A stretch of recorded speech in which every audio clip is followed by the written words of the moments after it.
Hello everyone, welcome to Achiever Connect. Guys चलिए आगे चलते हैं। अब हम अपने नए चैप्टर की तरफ जिसका नाम है इलेक्ट्रिसिटी, और अब हमें उसके मल्टीपल चॉइस क्वेश्चंस करने हैं।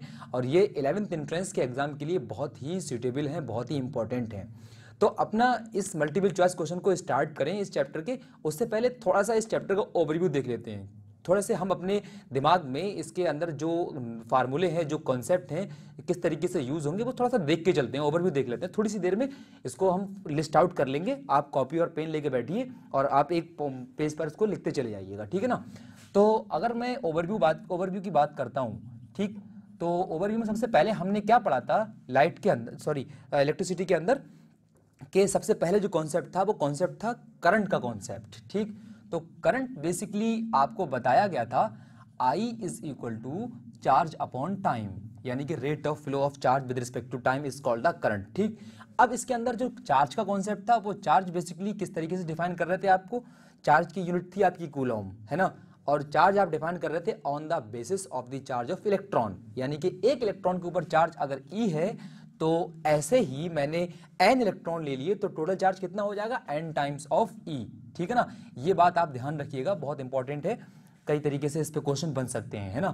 यहाँ पर n की वैल्यू कितनी हो सकती है, n की वैल्यू 1 2 3 अप टू कितनी भी आपके नंबर ऑफ इलेक्ट्रॉन्स हो वो होगी। और यहाँ E की वैल्यू कितनी होगी, 1.6 इंटू 10⁻⁻19 कूलॉम, ठीक। एक बात तो ये होगी। तो आपका करंट क्या हो जाता है, I is equal to Q की जगह पर n ही रखेंगे तो NE अपॉन टाइम t, यहाँ पर ये हो जाएगा।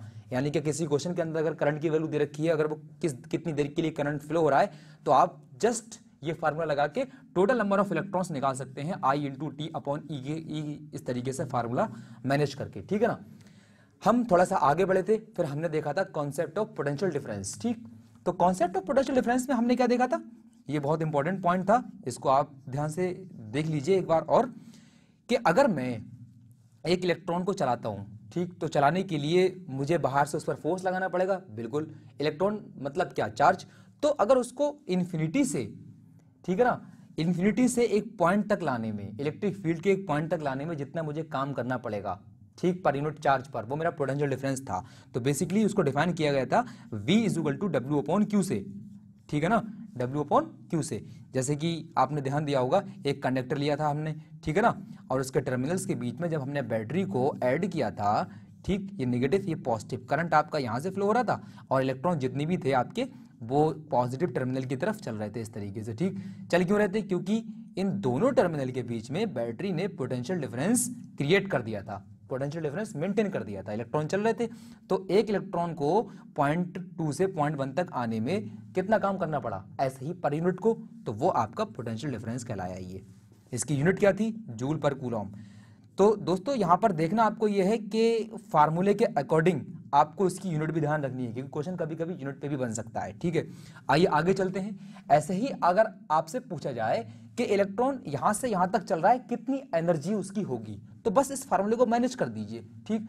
तो अगर इलेक्ट्रिकल एनर्जी की बात करें, इलेक्ट्रिकल एनर्जी की अगर बात करें, तो आप कह सकते हैं W is equal to potential difference into charge, ठीक। कितना पोटेंशियल डिफरेंस लगाया है आपने और कितना चार्ज चल रहा है वो आप यहां लगा सकते हैं।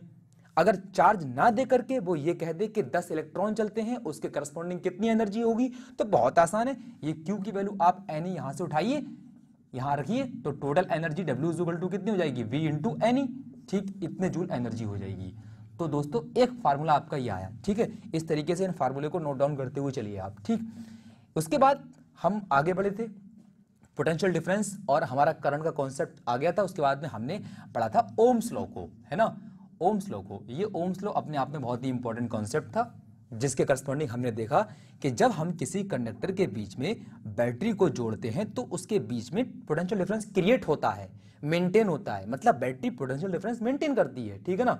और वोल्ट मीटर की हेल्प से हम उसको नाप सकते हैं, ठीक। तो जितना जितना हम पोटेंशियल डिफरेंस बढ़ाएंगे उतने ही अमाउंट में इलेक्ट्रॉन को एनर्जी मिलती चली जाएगी और वो उतनी ही तेजी के साथ चलते चले जाएंगे, मतलब उसमें उतना ही हाई अमाउंट में करंट फ्लो होता चला जाएगा।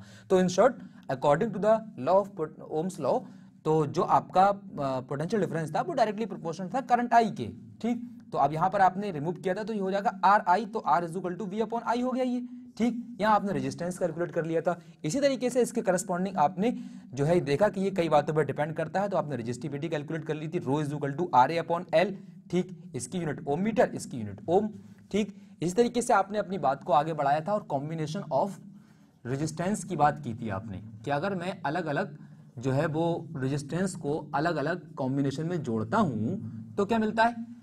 तो वहां आपने देखा दो कनेक्शन थे, एक तो आपका था सीरीज कॉम्बिनेशन। सीरीज कॉम्बिनेशन का मतलब क्या है, सीरीज कॉम्बिनेशन का मतलब यह है कि आप मोर देन 2 रेजिस्टेंस को एक के बाद एक इस तरीके से जोड़ देंगे। मान लीजिए एक रेजिस्टेंस ये, एक रेजिस्टेंस ये, ठीक, तो फाइनल रेजिस्टेंस दोनों टर्मिनल के बीच में कितना होगा, दैट इज टोटल रेजिस्टेंस। तो आपने वहां कैलकुलेट करके निकाला था RT is equal to R1 plus R2 ohm.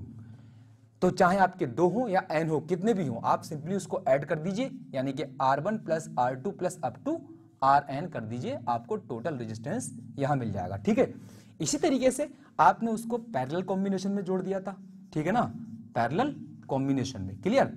तो उसमें क्या था, आपने एक के ऊपर एक लगा दिया था, ठीक, इस तरीके से R1 R2, ठीक, और उसको आपने सेम टर्मिनल से जोड़ दिया था। तो आपका यहां फाइनल रेजिस्टेंस कितना आ रहा था, RT is equal to 1/R1 plus 1/R2।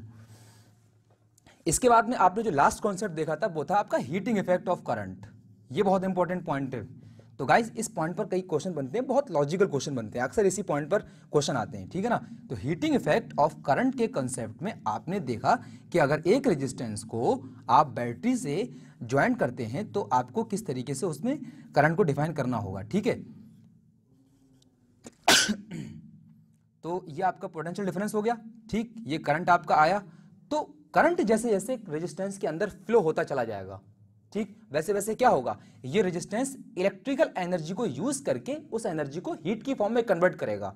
तो वो जो हीट की फॉर्म में एनर्जी निकल रही है वो आपने कितनी निकाली थी, H is equal to I square R T, ठीक है ना, H is equal to I square R T. इसके करस्पॉन्डिंग आपने अगर पावर भी देखना थी तो पावर आप कैसे निकाल सकते थे, P is equal to V I, ठीक है ना, इस तरीके से। दूसरे तरीके से पावर का फार्मूला और था आपका आई स्क्वायर टाइम्स ऑफ आर।